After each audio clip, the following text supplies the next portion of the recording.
Good evening. In life there is one certainty, and that is that it ends. Fear of dying is a fear of the unknown, of taking a journey into uncharted waters. But is it a leap into the abyss? There are people who claim to have glimpsed what lies beyond. They're not psychics or mystics, but normal, everyday people who've had what is known as a near-death experience. It was so brilliant.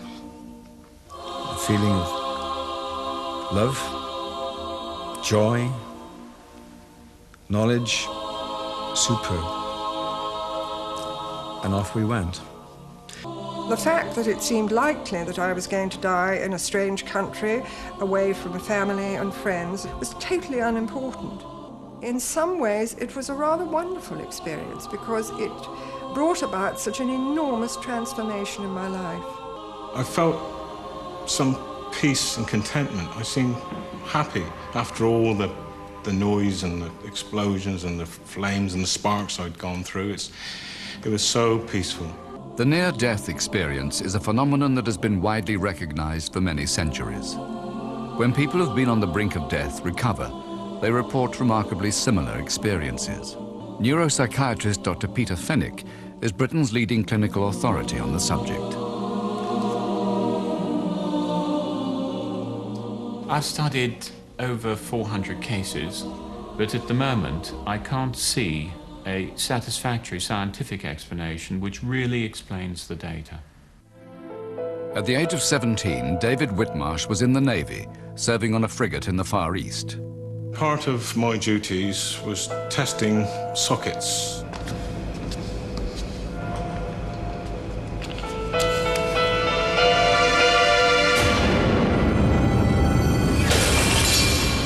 All of a sudden, big flash, like an explosion in my mind and my brain.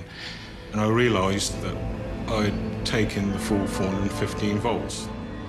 David then entered a state which had all the classic features of the near-death experience.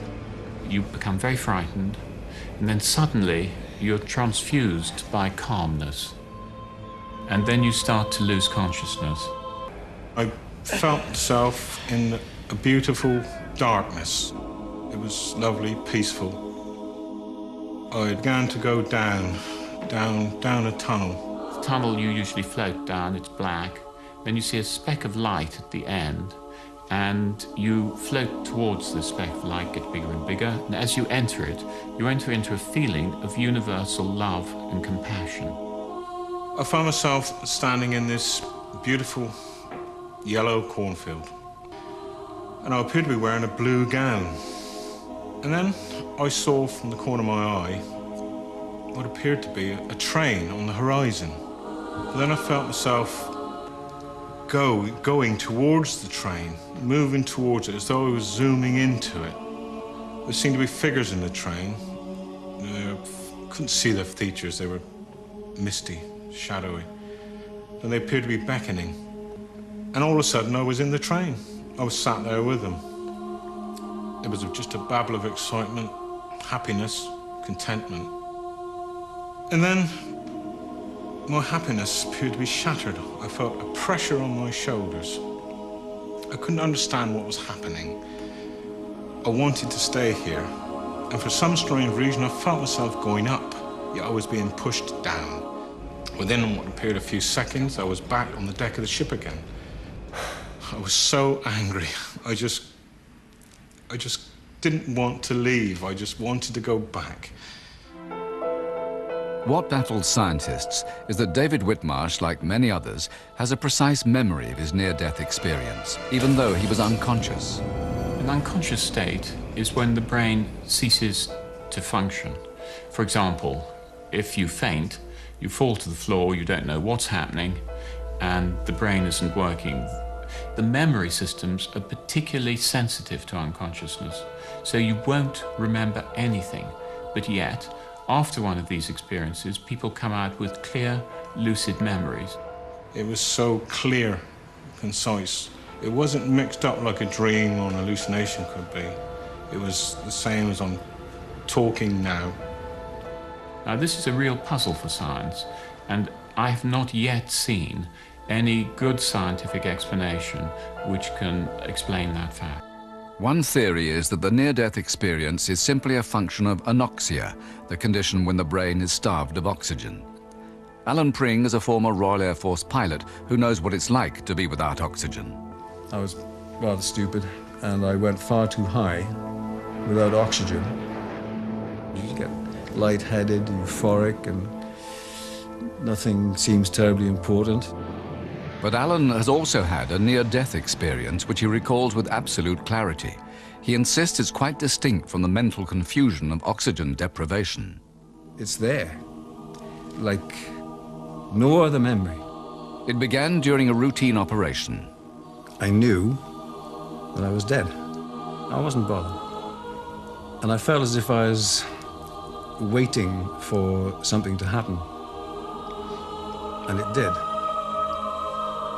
In a flash, the whole of my life passed before me.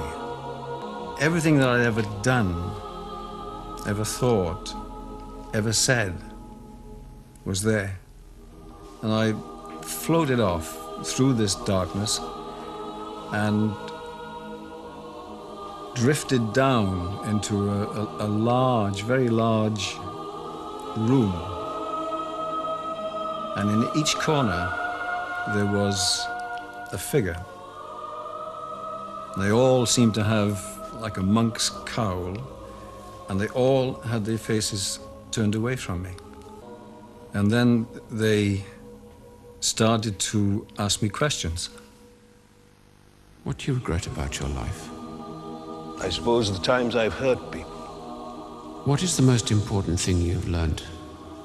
To be wise with humility. Alan Pring found himself being judged, a familiar feature of the near-death experience. It's very moral and very judgmental, but the person who's judging is you. You judge yourself, and all those nasty little grubby things you've done, you don't like very much. And now I was in a place that words cannot describe. Just a wonderful aurora of light, all embracing love, compassion, knowledge was pouring in. What happened next was the worst moment that I'd ever known. I realized I couldn't go on. I had to turn around and come back. The reason I had to come back was, or that I felt, was that I was very much in love with my wife. And I wanted to be able to tell her that you can't die. It's impossible to die. So what accounts for Alan Pring's visions of a possible afterlife if it's not a lack of oxygen? Drugs, whether taken medicinally or recreationally, often lead to similar states. Could this be the answer? The difficulty with those theories is that when you create these wonderful states by taking drugs, you're conscious. In the near-death experience, you're unconscious. And one of the things we know about brain function in unconsciousness is that you cannot create images, and if you do, you cannot remember them. Drugs certainly had no part to play in the experience of psychologist Margot Gray. On holiday in India in 1982, she caught typhoid and felt her life ebbing away. I found myself out of my body, and I was very surprised, how ill I looked, but I felt totally detached from the whole experience. Margot's experience was not immediately one of joy and peace. She first faced a battle with death itself. It was a young girl who looked very familiar.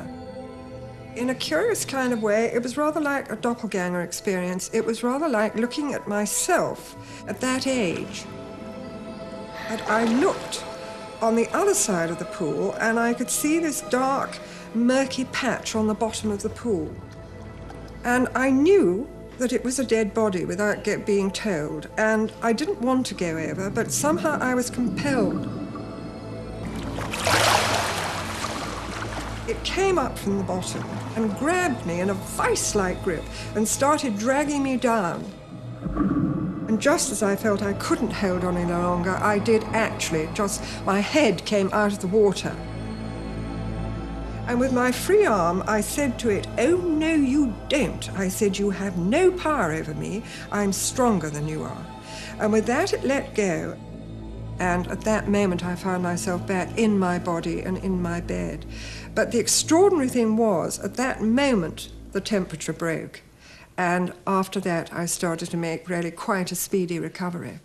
I think the interesting point about the near-death experience is that it tends to make you more moral. In other words, more concerned for other people, less concerned for yourself. And of course, most importantly, it takes away the fear of death. I think the most important thing it taught me is not to be afraid of life. And once you cease to be afraid of life, then the whole quality of life changes. I'm not afraid anymore of death. I know where I'm going to go now. If it is the same as it I've been through, then I should be very happy. But I truly believe that the world would be a better place if more people had had the experience than I had, and they consider the possibility that death is not the end, and that existence, consciousness, or whatever goes on. Dylan Thomas eloquently described fear of death when he wrote, "Do not go gentle into that good night. Old age should burn and rave at close of day. Rage, rage against the dying of the light."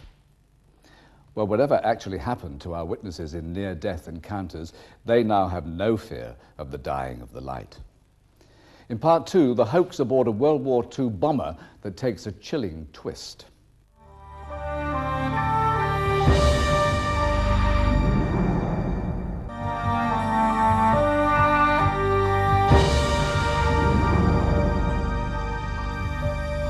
Just another school choir photograph. At least it would be if it weren't for this mysterious gatecrasher. The children are from St Hugh's School in Woodhall Spa, the Lincolnshire village once home of 617 Dambusters Squadron. They were marking the laying of a memorial to the airman who died during the mission to bomb the Ruhr Valley dams. No one knew who the dog was or how he got there. Some say he was the ghost of Wing Commander Guy Gibson's Black Labrador, the squadron's mascot. It's not the only strange story linked to wartime bombing missions. Tonight, we visit Cosford in Shropshire to consider just such a mystery. The brooding presence of the Lincoln B-2, the last of the Second World War bombers. In the 1970s, this plane was the focus for an elaborate and highly successful hoax. But the prank had a bizarre twist. Nearly 20 years ago, a team of engineers arrived at Cosford Aerospace Museum to carry out restoration on the bomber, number RF-398. Before completing their work, they were told the plane was to be transferred to a new museum opening in Manchester. The star of the museum should always remain there. And when we found out she was on the movement roll to go to Manchester, we were literally horrified. We wanted 398 to stay at Cosford. Yeah, all right. The engineering team came up with a plan to prevent the bomber being transferred. Right, what are we going to call it then? Don't know, what about Pete the Poltergeist? How often does it come around? Once a week, once a day, what? Oh, I think he's here now. I can feel him. We actually invented a ghost on the aircraft, and the more people that came to see the aircraft at Cosford, the more chance the aircraft actually had at staying here. Hello. Hello. I'm Carol Hardy. I'm from the Gazette. I spoke to Jim about the plane. Oh, that's right, hello. What's been happening then? Well, you wouldn't believe it's been extraordinary. Once the local newspaper got in on the scene, we then had local radio. The joke as we saw it actually got out of control. Hey, Jim, what? You never guess what's happened. The local vicar's been on the phone. He's only offered to exorcise the place. Well, we can't get rid of Pete now. I know. I just signed him up for the union. Well, it was about 1980 or 1981 where we were informed that the Lincoln would be staying at Cosford. And as such, our task with the phony ghost was completed. The hoaxing ceased because there was no need. We had saved the aircraft.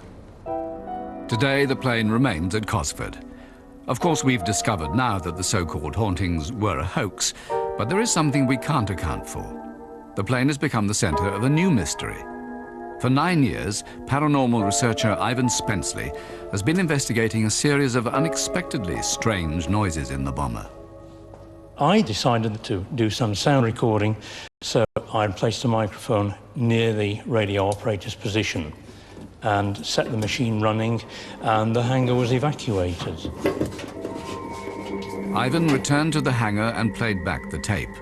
He was staggered by what he heard. This is his actual recording from the empty plane in the deserted hangar.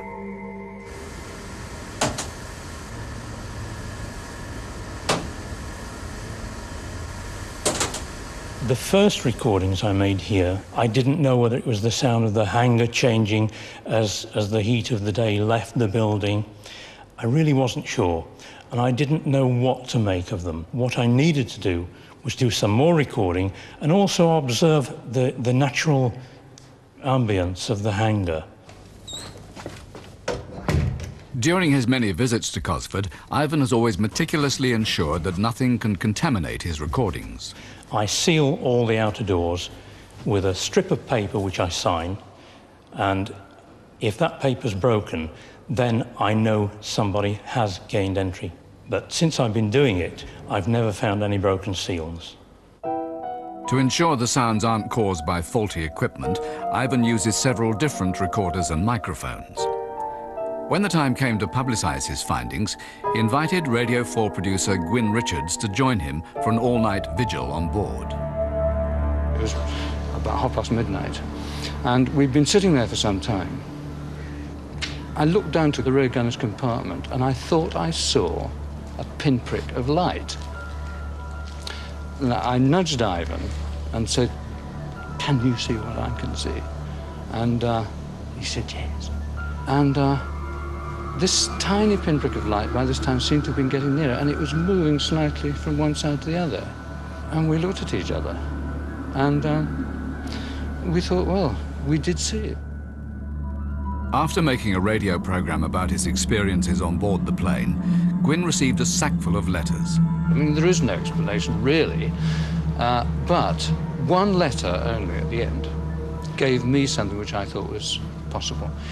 It said that when the crew was on night flying, they used to reverse the little concave reflector in their torches and cover the bulb with them so that only a tiny pinprick of light was emitted from the torch in order to save the pilot's night vision. And that seems to me to be something which approximates what I saw. But what about the noises? Ivan and Gwyn made further recordings on that occasion. I didn't expect to hear anything. And then suddenly on the tape was this incredible bang. I said, my God! Play that again. And he pulled it back, played it again.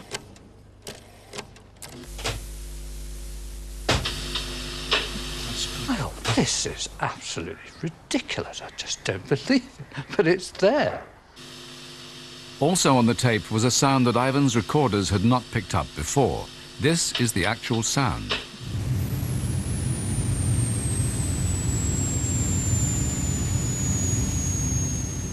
Could the tape simply have picked up radio signals from atmospheric interference? I wanted those sounds verified by somebody who might know what caused them. Which was the worst part, landing or takeoff? From my point of view, landing. Ivan contacted the former 398 crew, among them pilot Phil Pritchett and navigator Gary Lewis.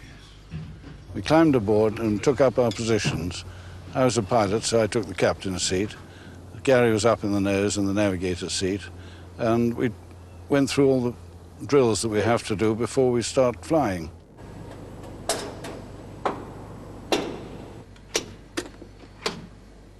The noises we heard on the tape, they certainly sounded like the normal noises that we get on an aeroplane, but somewhat modified. The noises on the tape resembled the clicks made by the switches during the cockpit drills. As for the whistling sound, Gary has his own theory. Eventually we worked out that it was a navigation aid called Console. This surprised us because, as far as we knew, the navigation aid had been out of service for about 25 or 30 years. I thought it was very strange to get these noises in the middle of the night hangar doors locked, nobody on the aeroplane, just tapes recording. Very strange indeed. The last Consul navigation unit was decommissioned in 1956. Thinking about it since then, I still can't find any logical explanation. It just defeats me completely. But could the recording simply be the sound of the hangar contracting as it cools down at night? The roof of the hangar creaking and that kind of thing. It's an easily distinguishable sound. It can't be mixed up with anything else. So what did the original hoaxers make of the strange noises Ivan has recorded? There are noises which may need further investigation, but there is probably a logical answer to those noises. But what that is, I don't know. I've listened very carefully to the noises I've recorded on that plane. I've tried to find natural causes for those noises. After 9 years, I haven't been able to do so. But Ivan does know of one theory, linked to the plane's history. The story on record here at Cosford is that RF398 was flown by Master Pilot Hiller on its final flight. It's said that he liked the plane so much that he would haunt it when he died. The strange thing is that Hiller was taken off Lincoln bombers and transferred to a Dove aircraft which crashed not too far away from Cosford, and he was killed. The other thing is that part of that crashed aircraft was brought back and housed at Cosford. When we tried to trace the operational history of the bomber, we found gaps in some of the plane's official records. One explanation, it's believed to have flown on secret missions. Altogether, it seems there are more questions than answers about RF-398. Good night.